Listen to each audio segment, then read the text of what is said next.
Orange is the New Black Season 4, TV Review, by Tim Goodman.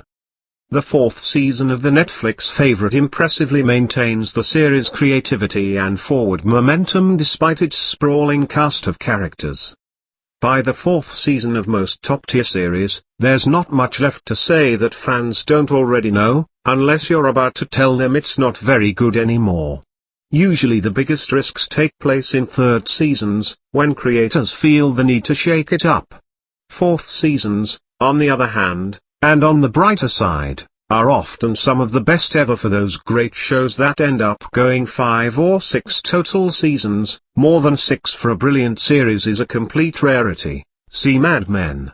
So where does that leave Netflix's Orange is the New Black, as it both heads into its fourth season on June 17th and is renewed for an additional 3 seasons, giving it 7 total, unless Netflix and series creator Jenji Kohan decide there are even more prison tales to tell? Well, let's start here. Early episodes of Season 4 are as compelling and entertaining and as well written and acted as they have been for the past 3, which is a tremendous achievement, particularly if it holds, which is likely, but not guaranteed. That is, if Orange is the New Black nails it again in this coming season, as so many signs seem to suggest, it will enter into that rarefied realm of top 5 best series discussions. And yet, in case you glossed over that first paragraph, seasons 4 and beyond are where greatness is made and catastrophic implosions tend to occur. Having come off a wild and, yes, risk-taking third season that was met with tons of acclaim and left some intriguing questions to be answered in Season 4, it's clear that the series isn't flagging and still feels as fresh as the first season, but has expanded exponentially when it comes to creativity and ambition. That's impressive and should take away some of the suspicion that Kohan will either get bored with the show or steer it erratically into some ditch, which was the fate of Weeds. At this point, she's earned a full pass on past mistakes and whatever accolades she's received are deserved. No fan wants spoilers of any kind for a series entering a third or fourth season. What's clear is that, as in Season 3, perhaps more so, big twists and shocks are in store.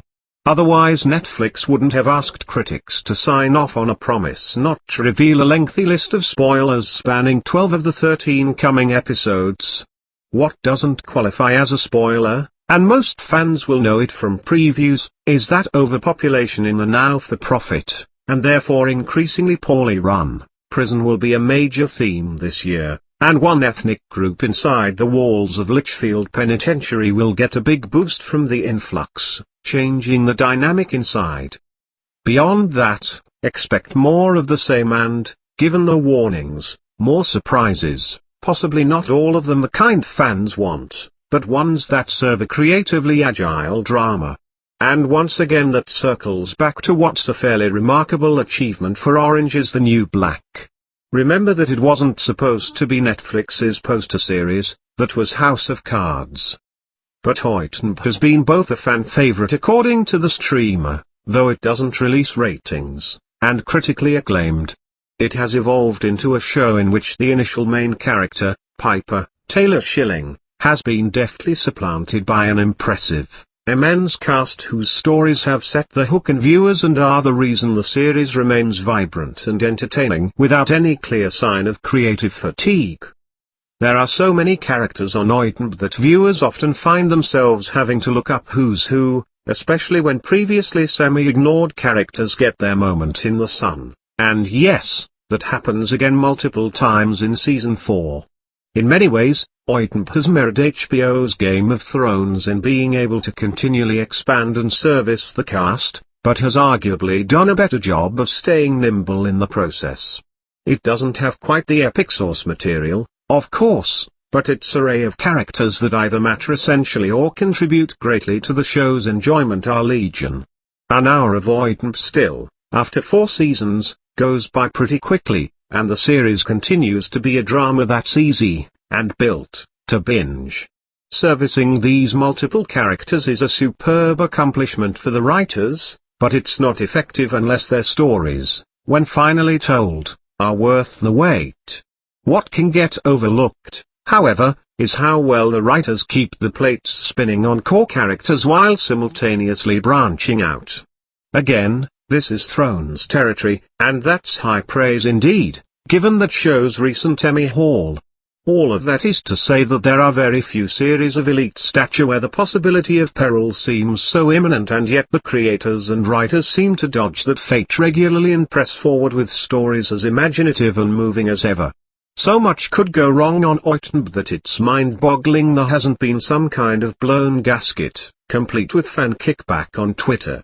Right now Oitnb is essentially reinventing season-long narratives with aplomb when it looked, in the early days, like there might be a dearth of stories to tell, a clock ticking on freshness. Not only has the series defied the most dire predictions, even from people who raved about that first season, but it has become better every season. Can it keep that up? 7 seasons is so incredibly hard to fathom in terms of pure, sustained excellence that we'll just have to wait until then. Hell, it might not even stop then. But right now, in the early stages of a vibrant 4th season, you'd be ill-advised to bet against this dramatic juggernaut.